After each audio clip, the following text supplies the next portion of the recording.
Yeah, you didn't even realize that was the fighting arena. No. Well done, Jenkins. I wasn't told. I'm never told. All right, well, Sunsfan here with Jenkins for this game 1 of a best-of-5 between T1 and VP. Both teams have looked very good. This, of course, is a rematch, as VP did win the previous series in the upper bracket finals 2-1, but all 3 games, for the most part, could have gone either way. These teams are definitely evenly matched. You are correct, Sunman. It seems like both of these teams have excellent late-game decision-making. They can change up what they're doing as the game is going. They're really good at figuring things out. They're not just one-trick ponies that do one style. As you can see, T1, look at this draft.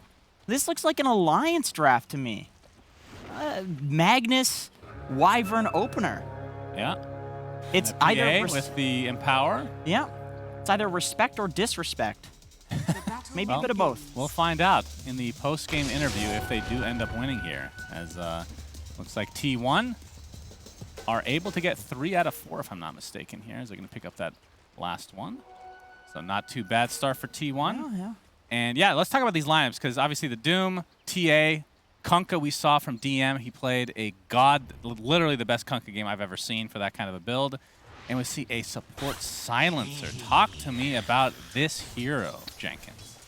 It makes sense against the Magnus plus the Winter Wyvern opening. You have 2 heroes who are heavily reliant on bursting people with those 2 ultimates. And Silencer is just about the biggest buzzkill hero in the game for that. But I agree with what the panel was saying, that maybe a bit of what has made this hero fall off is the amount of good dispels for the global silence.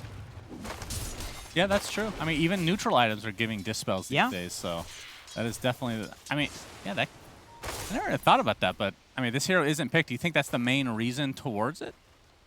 Maybe not the main reason. Another problem is the laning is a little bit weak, but you know, when you're playing with a Magnus on the enemy team and a Doom in the safe lane, then the lane's always going to be a little bit weird, so it does feel like a decent game for it. Mm-hmm. And then on T1 side is we have a pause here. We talked about the Magnus. We've seen that before many a time. And Empower PA. So, I mean, PA, when she was a little bit more popular, Battle Fury was the build. Now the Battle Fury has just kind of been essentially deleted, it feels like, from most heroes in the game. The Empower kind of replaces that. So, in theory, that's why I'm guessing. Figure out what exactly they can do with PA to make it work. And Echo Saber was a pickup. I've seen a couple of Diffusal Blades. But with the Magnus, you can just go for the regular build minus the Battle Fury. He's rushing into a Deso and find a Carl. Has to pop the Fairy Fire. The side blade didn't connect that time around. And this is another lane we have yet to talk about that's very interesting. It's GPK on the TA, of course, which isn't uncommon at all. But versus Venomancer, who can just take off that refraction super fast. And we see some action here. Torrent's going to miss. Whitemon sidestepping it, but there's the Blink Strike. DM with the right clicks to follow. Save. Looks like he's going to be first-blooded, so T1 gets the better of this exchange. He's kind of the only person that can die in this lane very consistently. And with the level 2 on Kunkka, there's no X marks a spot, so he's just trying to set up the Torrent with pure skill. And against a PA, that's not easy. Even Enchantress has decent move speed, 320 at level 1. That's quite high. Another mass disconnect from T1. Yep, they got some lag issues. I believe they are probably still in the hotel in Kiev, is my guess. Yeah, there were a couple of internet outages. I was getting them less than anybody else was, though. Yeah, the Wi-Fi was, I mean, it was just the first couple days were not great, but then after that, they figured it out. Taper off. But talk to me about the Venomancer. I mean, again, I brought up the refraction, but what else is there to this hero that makes it good? Veno can take over TA's jungle. That's something. You've got the Plague Wards, and that's some of the best area control in the game, if not the best area control in the entire game. And so you can go into the TA's jungle, take up the Ancients, but you do need a supporting cast behind you. Veno can't do that alone. So these other side lanes need to go quite well for this to happen. We see Kingslayer just harassing the absolute crap out of Cuckoo, and Glaives of Wisdom are super annoying. The fact that you can steal some int without having to get a kill these days is temporary. Gives a little bit of a quality of life change for Silencer over the years. And Kingslayer is holding his point, so he doesn't know whether he wants to go for the Arcane Curse or the Last Word, possibly depending on if he needs to save somebody with the last word, get that silence out, or go for a kill with the Arcane Curse. Am I the only one that wishes this hero was viable enough to be carry again? I like the idea of I like the idea of ranged carries that are int, so like Lina types. Okay, I'm with you there, but don't you hate mana burn as a concept? Isn't that one of your shticks? No, it's just mana drain from Lion specifically. I see. You just hate Lion. I mean, that's I mean, fair. look at That's Lion's fair. face. He is the literal ugliest hero in the entire freaking game. He's also- so ugly, they've had to make so many different cosmetics of different color just to hide how ugly he has become. And to be frank, they're quite horrible. Yes, indeed. As you can see the skewer onto Kingslayer, slowed up with that Arctic Burn as well. Cuckoo continue the chase, but in the trees, Kingslayer. Yep, Shockwave is there to finish him off, and Nightfall not there in time, although Nice little really be punish. able to do much anyway. T1 recognized Nightfall was walking away to go get a creep, picks up the Toughness Aura. Lots of armor from this Doom now because of that 5 armor that he now has to work with at level 1. Yep. Very nice buff to the Incredible that when that happened, he just picked all the time after not being picked for so long.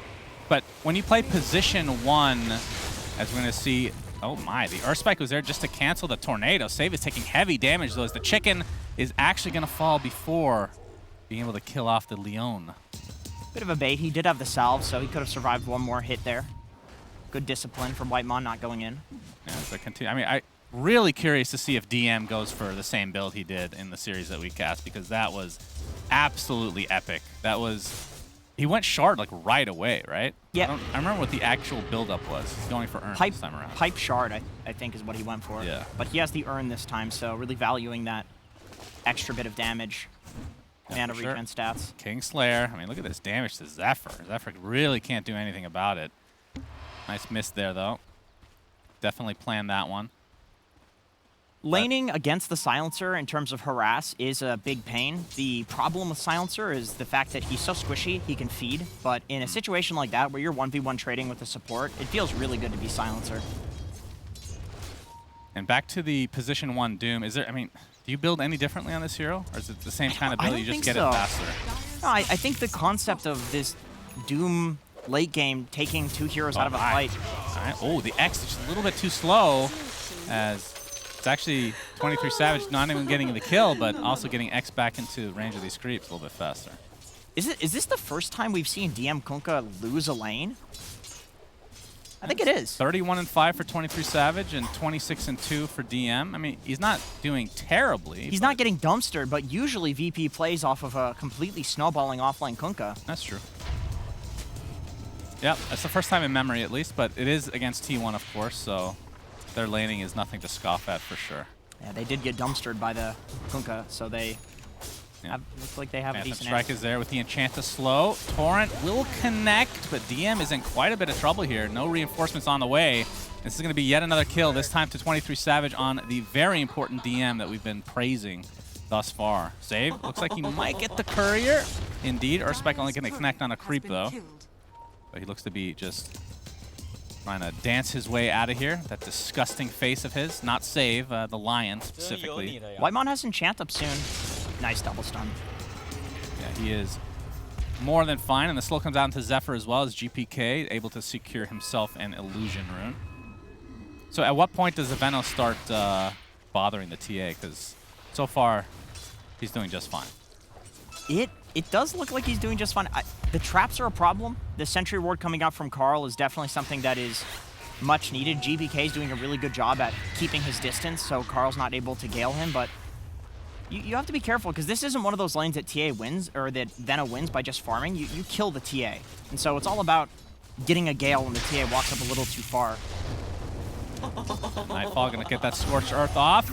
Have the Doom available as well. Can they actually chase him down, though, is the question. He's going to go into the trees. We have some TPs coming in, trying to juke around.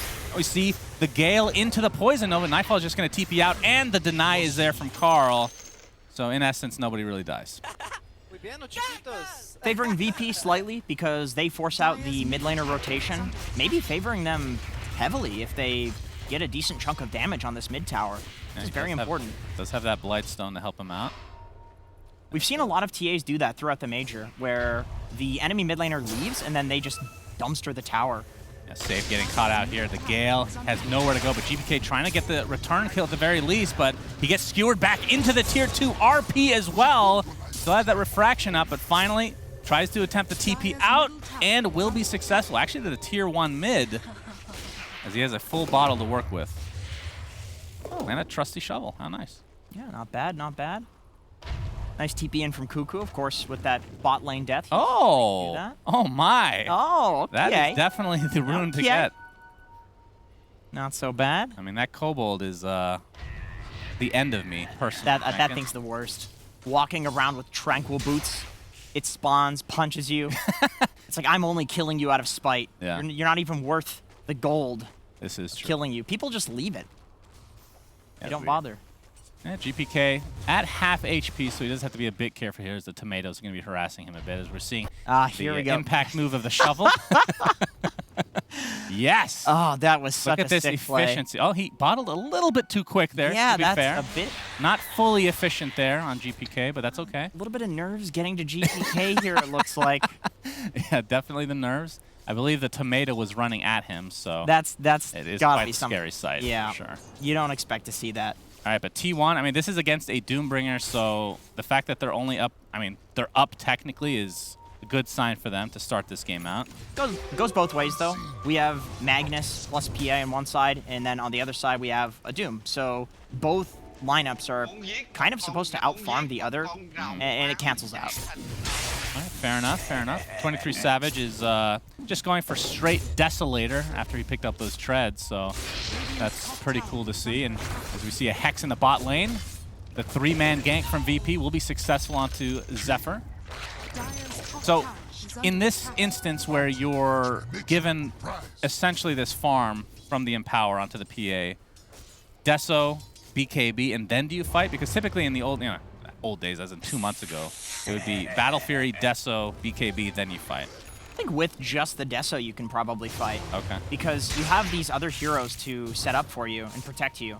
It's very difficult to fight into a Winter Wyvern Curse and a Magnus RP. At the very least, you can use these to protect your carry. Just literal AoE stuns. Worst case, you use them and the carry jumps away. Right. All right, well, Nightfall picked up his Midas. He is top net worth and doing very well. Already used his Doom, which, it's one of those things where sometimes you're sitting on this spell for a really long time, but has gotten pretty good use out of it thus far. Night Slayer still only level 4, so no global signs to come, although I'm not sure who took the tome on their team. Might have been Whitemon, or maybe they're still delivering it, not sure. Either way, what kind of impact is the global silence going to have this game? Because do you have to itemize to try to get like a Lotus Orb or a Greaves or something like that to be able to work around it? Not necessarily. I think one problem with picking Silencer into Magnus is that, yes, Magnus is based pretty hugely on winning team fights with RP. That is a factor. But also, you hit creeps, you farm stacks. Veno's the same thing. You can control areas of the map with the wards and get farm that other heroes couldn't get. So T1 is perfectly fine with farming and just ignoring the global by virtue of not fighting. You just if the global never gets used, it's not a problem. Yeah, and you can see Carl going for the Invoker build. Brown Boots, Spirit Vessel, and now Midas is next. So we are seeing like a huge resurgence, I feel like, in Hand of Midas in the last 3 weeks, I want to say, that it was just not built on basically any hero. Maybe Doom and Invoker are the only two, but now we're just seeing it almost every game from these teams. I really wanted to ask in the interview T1 about their Midas, like when they think Midas is good, because like you said, you don't see it. It's only like late into the major that we started seeing it. But unfortunately, or fortunately, Whitemon was the interviewee, so he's a support player. I'm sure he's just like, God damn my cores, why are they buying Midases every game? I didn't want to, spark any. I forget, was it trauma. T1 or VP that had 2 Midases, and we were talking about how they had to just kind of delay because they were against kind of a push lineup, and then they ended up just winning with the Midases shortly after. Yeah, that was VP. That, I literally don't even understand the concept here. We're going to see the Earth Spike into the boat and the death again for Mr. Zephyr himself. So 1K net worth lead here for VP, as obviously Doom is carrying the load here. Here's my theory on the Midas, and keep in mind, I'm an idiot. Okay, yep, we need that. So it's hard to push towers because of TPs. They're huge now, right? You can TP in, a long distance in any of these trees. You cannot just Quelling Blade trees down and prevent TP locations now. So that's one thing. Pushing is hard. And then number two, there's all of these little tree paths to hide in now. So juking around the map and delaying the game is much easier than it was before. Before, if you split pushed, you would die. And these days, if you think that your team is good at hiding and being annoying, and T1, these are the guys building Midas, this is exactly what we see their supports doing every game, just sitting in trees, feeding or TPing out at low HP. And so I think that lends itself to playing this kind of delayed, there's a timer on you because we have Midas' style, because you think you can delay the game for long enough that the Midas has come into play. That's at least my theory on it. So what you're saying is Hand of Midas recipe will be increased by another 100 gold. Possibly. I don't think this sort of thing would work in pubs, though. I think you need a full lineup that is committed to... By the way, after all this talk, he's changed his mind. I think he might be listening in. He's like, you know what? I'm sick and tired of them talking about Hand of Midas. Let's just go for a Yule set. It's more like if Sunsfan and Jenkins are saying that this is good, it's got to be complete garbage. I never said it was good. I'm just interested that people are buying. You're pretending to be interested in what I was saying. No, Hand of Midas is an interesting item. I'm not making that up. As Nightfall has his Blink Dagger now, and you can see that VP is smoking on a couple members here. Carl will be a very big kill if they want to go for him. They can see the courier is on its way. Nightfall jumps in. Carl, there's the Doom coming on, but it's going to cost them the Poison Nova. The Finger is there to finish him off as well, as Nightfall is going to get RP'd in turn. Cuckoo finds that kill himself, so it's a 1-for-1 with Save being the second now in favor of T1. It's a really good turnaround with these TPs. I'm realizing that this was a really great Veno pick for more reasons than just the fact that it counters TA. Of course, you also have the Kunkka, which the Veno counters because the boat wears off eventually, and then all of the Veno dots will kill the target. But also, if you Doom Veno and he gets all of his abilities off, the Doom was wasted. So it seems really good to just put the Veno in front and have him be the Doom target. And Global Silence was used in that fight, which I have to go back and see if that was actually a little bit too early or not. But I mean, T1 ends up on top in terms of the trades there overall. But still, very even game as expected between these two juggernaut teams. I mean, if I was picking, I know this is a little biased because we just watched the animation or whatnot, but top 4 teams in the world, these two would be in them. And VP is the only one that's like the question mark just because of the LAN performances. Yeah, I agree. But when you see them play online, it's just night and day from what we saw at the major itself. There seems to be a correlation between teams that have a lot of fun, that are high rank, and winning. People that have fun are good. That's not always true. I mean, EG at TI5, that was a miserable group. That's true. I can confirm that. I think everybody can confirm that's pretty obvious from afar. As Zephyr still in the trees here, Save, trying to wrap around. Yep, there we go. The Hex. Earth Spike to follow with the Urn. And the Shark is coming. This will be an eventual kill onto Zephyr again, which, again, he's been kind of doing this thing on the Winter Wyvern, just trying to create space. You talked about the idea of just hanging around in the trees, delaying the push, and classic Zephyr. That's what he's doing. He expects this sort of thing at that point, and I think T1 does as well. But it's something you have to do if you're VP. You can't let a support sit there and counter push and delay. They're basically putting the onus on you to dive them to get that tower. So VP, they do it. As DM looks to be, I thought he was finishing the Spirit Vessel. Maybe it's on the way right now, but either way, he is going for the pipe next. Maybe the Spirit Vessel's... Yeah, there it is. Okay. Yeah, figured that much. Casual Hood against the Veno. This does make sense. Yeah. It's one of those things that just the healing over time, as well as the magic resistance, is enough often to survive through all of the Veno spells. Yeah, I just hope to God that he goes again for that shard, because that's going to be very, very entertaining. GPK does so much damage right here. See the X marks into the Torrent. That's going to be a freebie onto Whitemon as we have mass disconnections in the middle of the fight. Oh, that's not good timing. Not good timing at all. Then again, I suppose they're global, so it's not like they could have pressed spells. This is true. But Veno does have a Yules. Yeah, we can see that the Doom is applied right now to Cuckoo on the Magnus. So he's probably going to die here as well. And the Global Silence, it's almost done though, so we'll see if the Venomancer can do anything. I mean, they do have the Yules, so that takes off the Global. Although at this point, it's no point in using it probably. And yeah, this is going to be a freebie with the Finger of Death charge. Double kill for DM, and we'll see if they can turn this into a Roche potentially. Deso now onto GPK. And with this 5v3 situation. I mean, this is the beauty of having a Venomancer. You can always put these wards to at least get some vision in the pit. X marks onto Carl, though. Of course, VP know they have the numbers advantage right here. Nice Yules dodging a little bit there, but the boat is coming. Will connect. The follow-up. Yep. Nightfall jumps in, takes the Poison Nova, basically just to him. He's going to try to TP out, but there's the curse to cancel it. And another pause. Okay. That's just a BM pause on Nightfall. He fed in a pub the other night. It seems to be a very common trend this game to have a double pause. The Discord is always the second one, right? Of course. GPK was side-blading off of Plague Wards to get that kill. That was one of those very strange long-range poke kills on the Venomancer where if they commit to that, maybe they just die to the Wyvern Curse. And so they had to do that from long range with like 3 different random abilities. X, of course, probably the easiest thing to hit from long range. I think they're ready to go. And Nightfall's in a lot of trouble here. He's getting beat on by his friend. And of course, that Poison Nova is still applied. Oh, he's going to tick out. I guess that was the Poison Sting on top of it. And Zephyr now getting chased. Look at the damage. Trying to get the side blades, but not going to be in range here. And T1 still delaying pretty successfully. And now with Nightfall down, see if VP actually want to continue on here. X marks onto Whitemon, but yeah, no follow-up here. So T1 successfully defend Roche. Did cost them a couple lives, but they'll take it. The Spear Vessel on DM is a real problem for T1 right now. They can't just run a hero in and save them with the Winter Wyvern, which is what most people have been doing to start their fights. They can't even run Whitemon in on Enchantress. You can see how little the healing did there. And if any other damage sources come out, I think Whitemon just dies. He's so squishy at this point other than the heal. Save has a blink, by the way. 18-minute blink on Lion. That seems pretty fast. Yeah, that's very fast.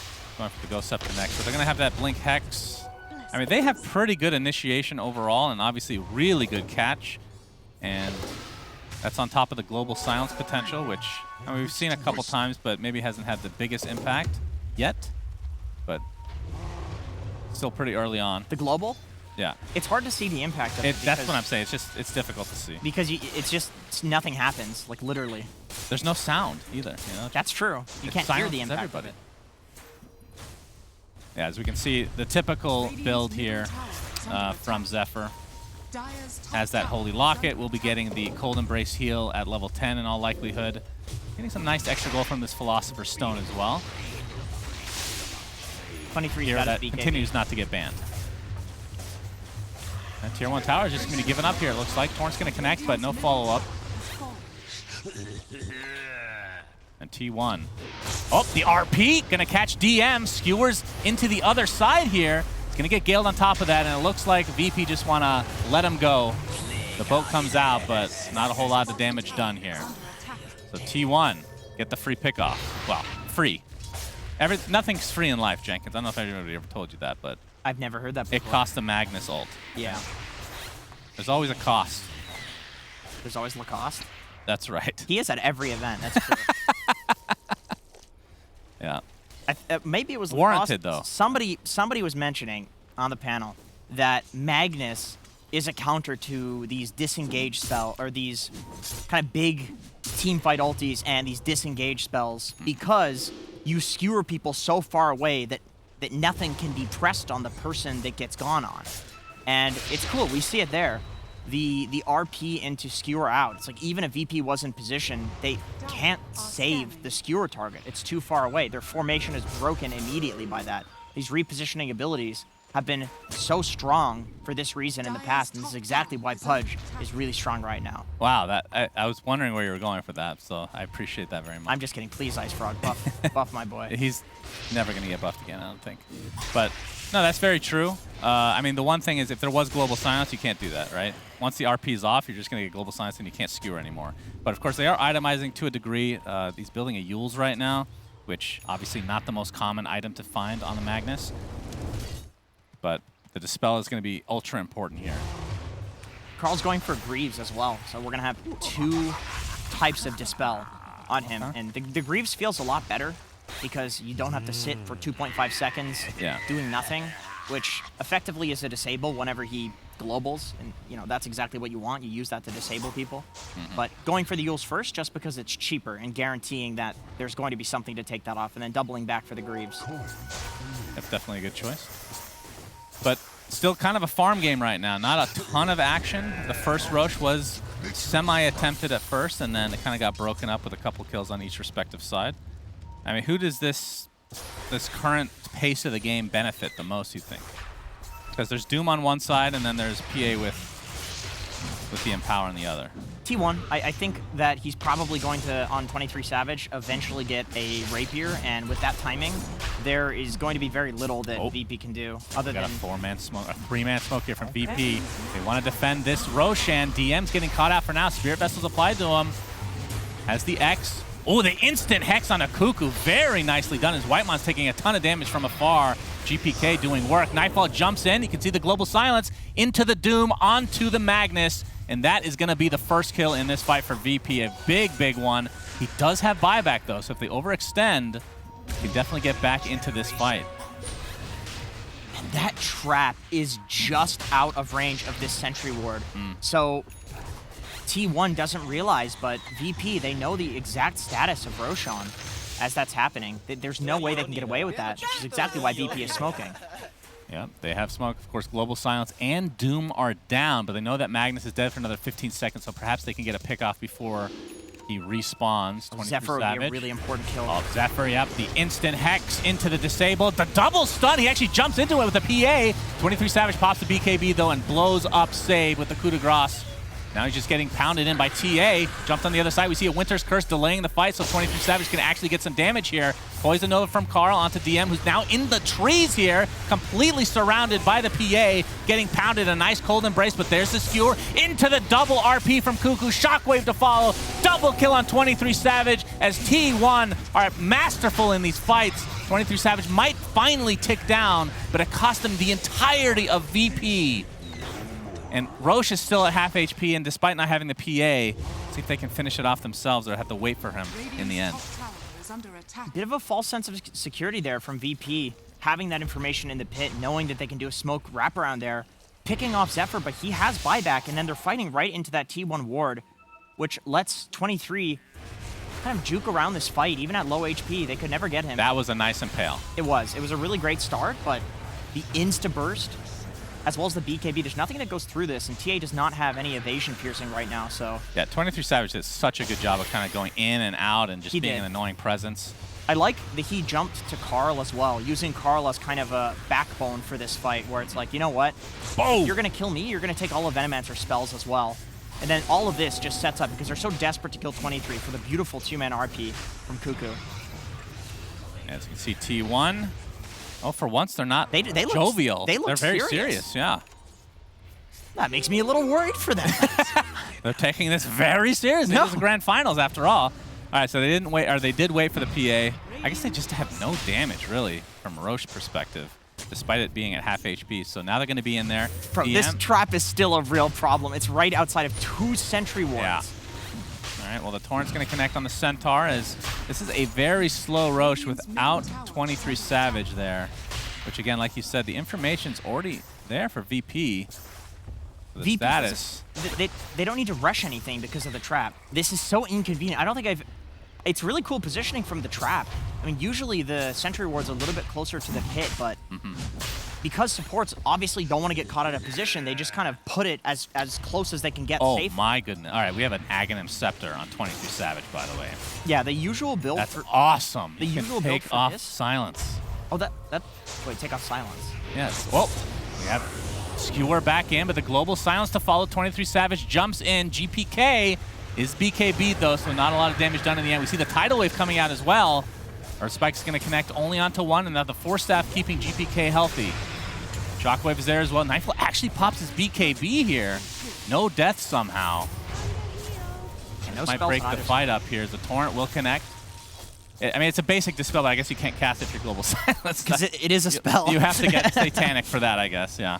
But that is such a cool act. We'll talk about that in just a moment, but I feel like this is a very important Roche that both teams have spent so many resources trying to defend. And of course, T1 going back and forth. They still have not gotten this trap. If only they knew that trap was there. VP would be so much more worried about Roshan because they wouldn't know the status of it. They have to go fight. But they know that if Roche is standing on that trap, the T1's not taking it. Tidal Wave. 23 Savage with the double damage now. That is pretty big. Pretty dank with the Aghanim Scepter. Absolutely. Insta-burst. There's no global silence for a bit here. So T1 should feel relatively safe. Another 45 seconds for that to come up. Tidal Wave again coming. This is such an annoying spell. Of course, Bo5 has such a low cooldown. I can spend that basically any point. Or we're going to see the Centaur stun start things out. And there's the BKB jumping from 23 Savage. The death of Kingslayer buys back into the game, though. And now the boat coming in. Look at these side blades from GPK off of the Plague Wards. Like you said earlier, they might be able to steal this. GPK now in the pit. Whitemon trying to get in there as well. Cuckoo misses the skewer, though. Roshan is snatched. GPK takes it for himself. 23 Savage now trying to get out. Gets Doom, but it's the Lotus Orb Doom. So that has 2 targets that can't do anything now. All right, Cold Embrace applied to 23 Savage. Now the Curse applied as well as TA is just beating the crap. That's going to be a dieback onto Kingslayer. Now the chase is on to 23 Savage, but the Doom has finally run out. And now he's going to jump in and absolutely blow up everybody. GPK does get out the refraction. Finally, the Aegis is popped. Nightfall in the triangle. Looks like it's going to be 5, but GPK is completely surrounded. Double kill for 23 Savage. So VP, they get the Aegis. T1 gets the Roche, technically, and it was only Roche number 1.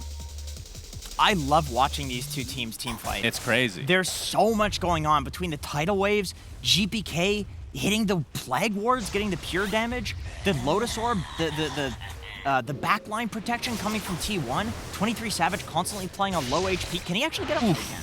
He's constantly playing on low HP. He's doomed, but he's playing around his team. The Greaves are keeping him alive. Like, T1 is playing so together and around the high ground. Look at these side blades, dude. Oh my god.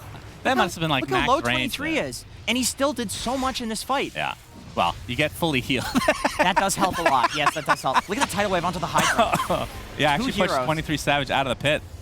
It separates him, but then the Lotus Orb Doom. Yeah. Cuckoo's in position, and then everybody's playing on the high ground on T1. They know if they just frontline with these 2 tanky heroes. This Golden Face is so stupid. He's literally unkillable. Finger of Death, they put 2 different ults on him here. Yeah, I don't know, man.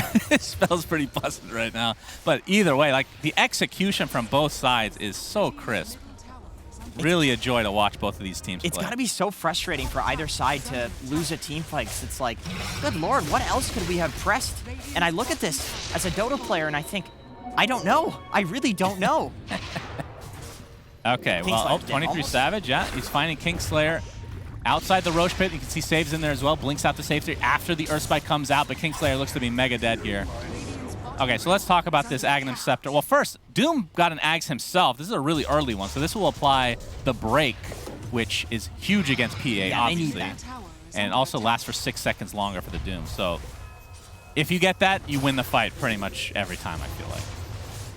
And the fact that it disables the coup de grace as well, actually. So even right-clicking, like typically if you're one of these heroes that gets Doom, you can still right-click to some degree, but PA is literally useless now. That's a really good pickup. The interesting thing about this Aghanim Scepter that 23 got is if he gets jumped by Doom, he's got that little bit of fade time where he can disjoint as Doom is casting it, and then he can blink away. So instead of going for something along the lines of a Lincoln Sphere, he's trusting that, speaking of the Doom, no vision. Oh, did they even see Nightfall? They briefly saw him. Okay. But it's a cool concept to... Yeah, so basically, Blur has a much lower cooldown. You can instantly cast it. It'll give you a basic Dispel, but of course you can't use it when silenced. 0.5 seconds of Vanish, which is enough to cast the Phantom Strike away and enough for Cuckoo to also put the Lotus Orb on. And then kind of the, well, I was going to say coup de grace, but that wouldn't really make sense. Oh, we're going to have to hold on to that thought here. As Gale will connect on the Nightfall, has to pop his BKB pretty early. Ooh, Lotus Orb. He pumped the Doom, but there's the Winter's Curse. GPK is beating the absolute crap again out of him. There's the Global Science to follow. Nightfall can't get off his Doom in time. Ends up dropping, but there's the RP. It's only going to connect onto one, though. It's Kingslayer getting chased by 23 Savage, who now wants to focus on GPK with a Spirit Vessel applied right now. Arctic Burn as well, so no refraction for you. GPK gets Yules right outside his base, and it looks like he's going to be brought down in the end. Triple kill for 23 Savage. He has entered Beast Mode. I mean, they played that against the Doom perfectly well. GG is called. Wow.